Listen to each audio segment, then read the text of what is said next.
Ito ang aklat ng mga salita ng katuwiran at ng pagsaway sa mga watcher na kabilang sa sanlibutan ayon sa iniutos niya na banal at dakila sa pangitain. Na unawaan ko sa aking panaginip na ako noon ay nagsasalita gamit ang dila ng laman at sa aking hininga na siyang ibinigay ng makapangyarihan sa bibig ng mga tao upang makapag-usap sila rito at makaunawa gamit ang puso kung paanong nilikha at ibinigay niya sa tao ang kakayahang umunawa ng salita ng karunungan.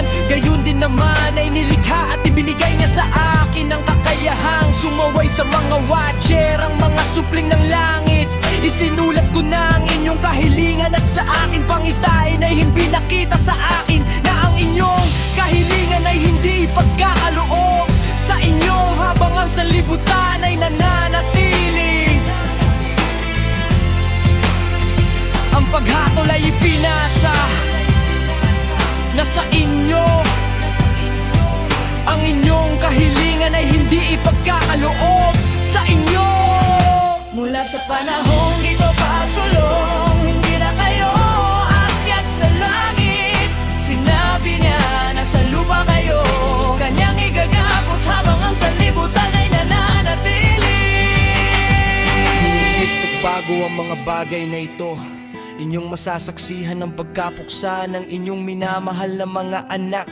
Hindi ninyo aariin sila kundi sila ay mamamatay sa inyong harapan sa pamamagitan ng tabak. Ni hindi kayo mamamagitan para sa kanila o para sa inyong sarili, ngunit kayo ay iiyak at mananalangin ng tahimik. Ang mga salita na aklat na aking isinulat, isang pangitain ang nagpakita sa akin masdan. Sa pangitaing iyon tinawag ako ng mga ulap at ng ambon, ng mga nagliliyab na bituin at mga kidlat ang nagtulak at nagpahulag po sa akin habang ang mga hangin sa pangitain ay tumulong sa aking paglipad. Pinabilis ang aking pag-usad, ititinaas nila ako ng pataas sa langit. Nagpatuloy ako hanggang sa makarating ako sa isang pader na yari sa batong kristal. Isang nanginginig na apoy ang pumapalipot dito na nagpasimulang umalog sa akin ng sindak. Sa nanginginig na apoy na ito ako pumasok at timapit sa isang maluwang na tahanan na yari rin sa batong kristal. Ang mga pader nito, gayon din ang sahig ay nabuo mula sa batong kristal. Ang pagtupa ay kristal din. Ang bubong nito ay may anyo na nagliliyab ng mga bituin at mga kidlat. At sa gitna nila ay may mga kirubin na apoy sa isang maalong langit. Isang apoy ang nagningas sa palibot ng mga pader nito.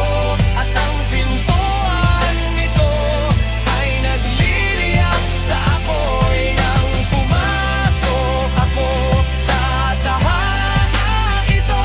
Ito ay mainit gaya ng apoy at malamig gaya ng yelo. Walang bakas ng kasiyahan o ng buhay kung anak ko ay nilupig ng sindak at isang makapanging nilabot na pagyanig ang humawak sa akin.